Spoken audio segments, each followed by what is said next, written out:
राम राम जी। आत्म मंथन में आपका स्वागत है। अब हम मूलांक 9 वालों के बारे में बात कर लेते हैं कि आपके लिए स्प्रेड क्या कहता है, अच्छा कहता है तो आगे बढ़ जाओ, नेगेटिव कहता है तो मैं हूं ना, आपको मोटिवेट कर रही हूँ, आपको समझा रही हूँ, आपको बता रही हूँ किस तरह से आगे बढ़ना है। देखो, स्प्रेड जब आता है ना तो यहाँ पर आपको उपाय भी बताए जाते हैं, आपको गुरु मंत्र भी बताया जाता है, मित्र शत्रुओं को कैसे हैंडल करना है वो भी बताया जाता है।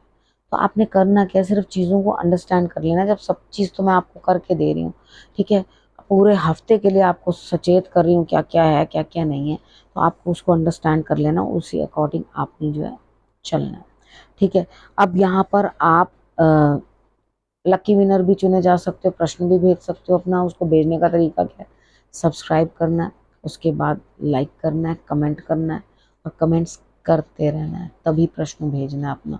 प्रश्न किस तरह से भेजना है, मूलांक 9 क्या ये मेरा कार्य होगा, ठीक है, इस तरह से आप प्रश्न भेजोगे तो आपके लिए तभी उत्तर जो है वो आएगा। मंडे की बात कर लेते हैं। मंडे वाले दिन मुझे ऐसा लगता है यहाँ पे स्थिति कुछ इस तरह की है कि आप किसी ना किसी को डोमिनेट करते हुए, अरे भैया, डोमिनेट करते हुए, ठीक है, ओके, काम कराने के लिए करना पड़ता है, लेकिन इतना रूड कौन होता है, ठीक है। आप खुद इतने रूड हो, इतने रूडली बात कर रहे हो, इतने रफ तरीके से बात कर रहे हो यहाँ पर, और उसके बाद दूसरे के साथ कंपेयर कर रहे हो, भैया वो तो ज़्यादा बेटर है, तुम तो बिल्कुल अच्छे नहीं हो, तुम तो ये नहीं हो, तुम तो वो नहीं हो। स्टॉप इट प्लीज़, ठीक है। अंडरस्टैंड करो कि आजकल छोटा बच्चा भी डांट नहीं खाता, तो आप किसी को कैसे डांट रहे हो। मोटिवेट करो काम कराने के लिए, सामने वाले को समझाओ, ठीक है, वो ज़्यादा बेटर होता है। अगर आप हर बात के अंदर कंपैरिजन करोगे कि वो सही है तुम सही नहीं हो, तो आजकल तो बच्चे कहते हैं जाओ जो सही है उससे करा लो जाके। फिर समझ में आई ना, तो चीज़ों को समझो और अपने काम में, चाहे वो वर्क प्लेस है, चाहे अपनी फैमिली है, और चाहे कोई और रिलेशनशिप है, यहाँ पर डोमिनेशन की ज़रूरत बिल्कुल भी नहीं है, ठीक है। अब ट्यूसडे की बात कर लेते हैं। ट्यूसडे वाले दिन कोई लेडी के लिए आपका मन जो है अंदर से ललायत है, आपको अपनी की हुई गलतियों के ऊपर बहुत बुरा लग रहा है, ग्लानि महसूस हो रही है कहीं ना कहीं, क्योंकि वो आप देख रहे हो कि वो लेडी बड़ी पोजीशन पे है, लेकिन आप उस तक पहुंच नहीं पा रहे हो। तो वो पोजीशन वाली लेडी को आप जो है एडमायर कर रहे हो और उस तक पहुंचने, लेकिन अंदर कहीं ना कहीं आपको मालूम है कि आपकी क्या गलती है, आपकी क्या भूल है और आपने क्या किया, ठीक है। कोई बात नहीं, अब जो हो गया सो हो गया, इतना गिल्ट पालने की जरूरत नहीं है। फ्लावर्स जो है वो अपने गुरु को अर्पण करो, ईश्वर को अर्पण करो, तो आपके लिए रिजल्ट्स अच्छे आएंगे। वेडनेसडे की बात कर लेते हैं। वेडनेसडे वाले दिन मुझे ऐसा लगता है स्थिति कुछ इस तरह की है कि यहाँ पर पुराना कुछ ना कुछ अफेयर जो है, या पुरानी कोई जान पहचान जो लव रिलेशन बॉन्ड में है, उसकी कहीं ना कहीं आपके लिए जो है दोबारा से उपज होनी शुरुआत हो जाएगी।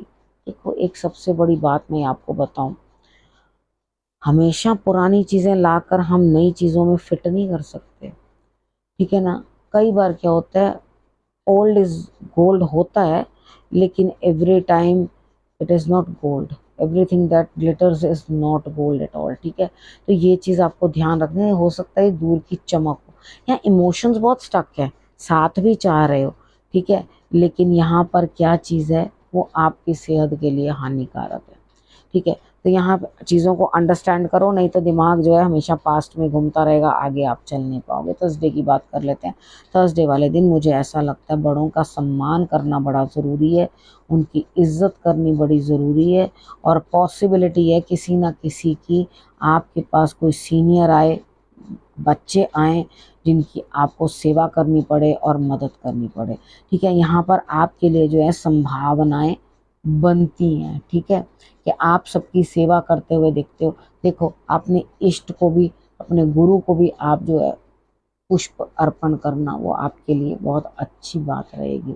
उसके बाद बात कर लेते हैं फ्राइडे की। फ्राइडे वाले दिन मुझे ऐसा लगता है कि आप बड़े खुश मूड में होने की कोशिश तो कर रहे हो, लेकिन हो नहीं पा रहे। अंदर से कहीं ना कहीं आपको ऐसा लग रहा है मेरा दिल बहुत दुखी है। अब आपको मैं समझाती हूँ। देखो, अब मेरा क्लास शुरू हो गई आपके लिए। कितनी बार क्या होता है जीवन में, कुछ इस तरह का होता है जो हमें ना आगे समझ आती है, ना पीछे समझ आती है, ना और समझ आता है, ना छोड़ समझ आता है, ठीक है। तो हम क्या करते हैं, अपने आप को जबरदस्ती ग्रहण जैसी स्थिति में ले आते हैं। ग्रहण लगने का मतलब होता है कि हमें कुछ समझ में नहीं आ रहा कि अब हम क्या करें। तो आप अपने आप को उस तरह की स्थिति में ले आते हैं जहाँ आपको ना आगे समझ आती है ना पीछे समझ आती है कि हम करें तो करें क्या, किधर उलझ के रह गए। ठीक है, ये डोर हमारी जो है जीवन की किधर किधर उलझ के रह गई। देखो, अगर आप पीड़ा में हो तो किसी को आपके दर्द से कुछ लेना देना नहीं है। मैं यहाँ बिल्कुल जो देख रही हूँ वही बता रही हूँ। ठीक है, उनके लिए आप रो, मज़ा, ताली बजाएंगे हम। उनके लिए आप परेशान हो, कहेंगे ताली बजाते हैं हम आपके लिए। तो यहाँ मुझे ऐसा दिखाई देता है कि आपके लिए कोई भी कंसर्न्ड नहीं है, नोबडी इज बॉदर्ड। ठीक है, तो समझो इस चीज़ को कि इन सब चीज़ों को हटाओ, इतना परेशान होने की कोई ज़रूरत नहीं है। ठीक है ना, अपनी माँ से बात करो, पानी अच्छे से पियो, और उसके बाद मछलियों को दाना डाल सको तो डाल दो। ठीक है, नहीं डाल सकते तो अपनी माता से बात कर लो, वही काफ़ी हो जाएगा। शंकर भगवान की आराधना कर लो, बहुत हो जाएगा। फिर मन खुश होगा, अंदर से प्रफुल्लित हो जाएगा, आगे बढ़ने का दिल करेगा। ठीक है, फिर आप हंसी खेली में अपने काम जो है कर पाओगे। एक भारेपन से, जो इमोशंस के भारापन है, उससे बच जाओगे। अब बात कर लेते हैं सैटरडे की।